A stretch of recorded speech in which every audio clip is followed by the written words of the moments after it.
नमस्कार दोस्तों, आज मैं पुनः एक बार आपके समक्ष उपस्थित हुआ हूँ और आज का विषय है कि कुंडली क्यों आवश्यक है।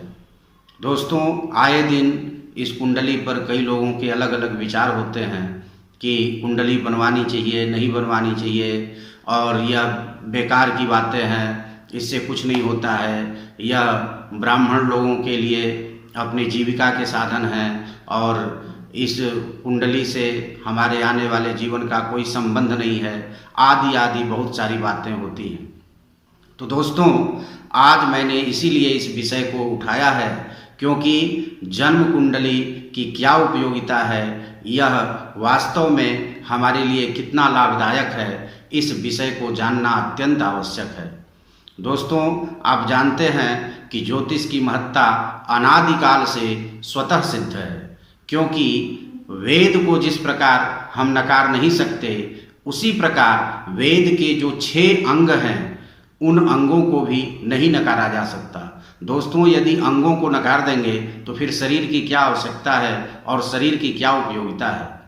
जिस प्रकार हमारे शरीर में हाथ, पैर, आँख, नाक, कान, मुंह ये हमारे अंग हैं और ये हमारे शरीर के लिए उपयोगी हैं और हम अपना जीवन इन्हीं के माध्यम से बिताते हैं और जो कुछ भी प्राप्त करते हैं इन्हीं अंगों के माध्यम से ही प्राप्त करते हैं। उसी प्रकार वेद भी अगर अंग से विहीन कोई पुरुष है तो उससे डरते हैं कि ये मेरा ही विनाश कर देगा। बिभेत्यल्प श्रुताद वेदो मामयम प्रहरेदिति। वेद भी डरते हैं कि यदि इससे अंगों का ज्ञान नहीं होगा तो यह जो व्यक्ति है वह कहीं मेरे ऊपर ही प्रहार न कर दे। और आप जानते हैं कि अंगों के ज्ञान के अभाव में वेदों पर तमाम तरह के कुठाराघात किए जाते हैं और यह जो वाणी है बिल्कुल सत्य साबित होती है। बिभेत्यल्प श्रुताद वेदो मामयम प्रहरेदिति। तो दोस्तों, क्या जन्म कुंडली की उपयोगिता है? जी हाँ दोस्तों, आप जानते हैं कि ज्योतिष शास्त्र वेद का आँख है, नेत्र है। वेदस्य निर्मलम चक्षुः ज्योतिष शास्त्रमकल्मषम्। वेद का निर्मल नेत्र कहा गया है ज्योतिष शास्त्र को। दोस्तों, आप अपने शरीर से ही समझ सकते हैं कि हमारे शरीर में नेत्र का क्या स्थान है, नेत्र की कितनी उपयोगिता है। वही उपयोगिता हमारे सनातन धर्म में ज्योतिष की है। दोस्तों, ज्योतिष को 3 भागों में बांटा गया है: सिद्धांत, संहिता, होरा। रूपस्कंधत्रयात्मकम। सिद्धांत, संहिता, होरा, रूपस्कंधत्रयात्मकम वेदस्य निर्मलम चक्षुः ज्योतिष शास्त्रमकल्मषम्। कहा कि ये सिद्धांत, संहिता और होरा के रूप में इस ज्योतिष शास्त्र के 3 स्कंध हैं, 3 कंधे हैं और इनके बिना वेद का ज्ञान और इनके बिना ज्योतिष की कल्पना असंभव है। तो दोस्तों, सिद्धांत में तमाम खगोलीय घटनाओं को हम जानते हैं और संहिता के माध्यम से तमाम जो फलादेश हैं और कुंडली का ज्ञान है, जातक के जीवन से लेकर मृत्यु पर्यंत का जो ज्ञान है वह संहिता के माध्यम से किया जाता है। और होरा के माध्यम से इस धरती के नीचे तमाम तरह के जो खनिज पदार्थ हैं या शुभ अशुभ का अवलोकन है या शकुनावलोकन है, किसी भी व्यक्ति के जीवन में कब क्या होने वाला है, शकुन शास्त्र के द्वारा जो कुछ भी बताया जाता है वह होरा के अंतर्गत आता है। तो दोस्तों, मेरा विषय संहिता है।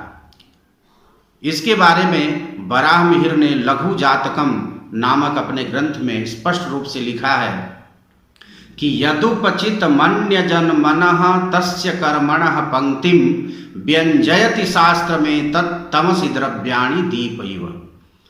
अर्थात यदुपचित मन्य जन मनः, हमारे जीवन में जो कुछ भी अच्छा या बुरा होने वाला है उसको एक पंक्ति में, एक लिखित रूप में जो बातें हमारे सामने आती हैं वह है जन्म कुंडली, जन्म पत्रिका, और वह व्यंजयति शास्त्र में तत्, जो शास्त्र बताता है क्या कि तमसि द्रव्याणि दीपैव, जैसे अंधकार में कौन सी वस्तु कहाँ पर रखी हुई है और किस मार्ग से हमें जाना है, कहाँ झाड़ी है, कहाँ कांटे हैं, कहाँ पत्थर है, आदि आदि, उसको जिस प्रकार हम टॉर्च की रोशनी से समझ सकते हैं या प्रकाश के अभाव में नहीं समझ सकते, और प्रकाश होने पर भली भांति सारी वस्तुओं को यथावत हम देख सकते हैं और अपने मार्ग को प्रशस्त कर सकते हैं,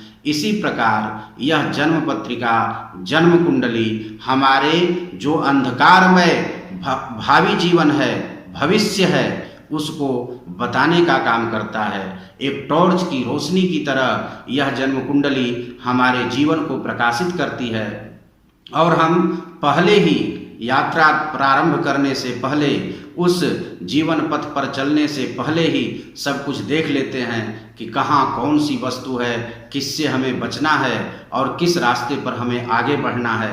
तो इस प्रकार दोस्तों, यह जो हमारा ज्योतिष ग्रंथ है और यह जो जन्म कुंडली है, हमारे जीवन के लिए अत्यंत उपयोगी है और इसे कोई भी नकार नहीं सकता, और यह हमारे हित के लिए है, हमारे भलाई के लिए है, हमारे कल्याण के लिए है। इसलिए हर मनुष्य को अपने जीवन के बारे में जानने का पूरा हक है और जानना भी चाहिए, ताकि उसका जीवन वैसे ही सुगम हो सके जैसे उसके जीवन के आने वाले क्षण अंधकारमय हैं, किंतु यदि ज्योतिष का प्रकाश, ज्योति शब्द से ही ज्योतिष बना है, तो जब ज्योति जीवन में आ जाती है तो हमारा मार्ग स्वतः प्रशस्त हो जाता है और इस प्रकार हम अपने लक्ष्य की ओर आसानी से बढ़ते भी हैं और उसे प्राप्त भी करते हैं।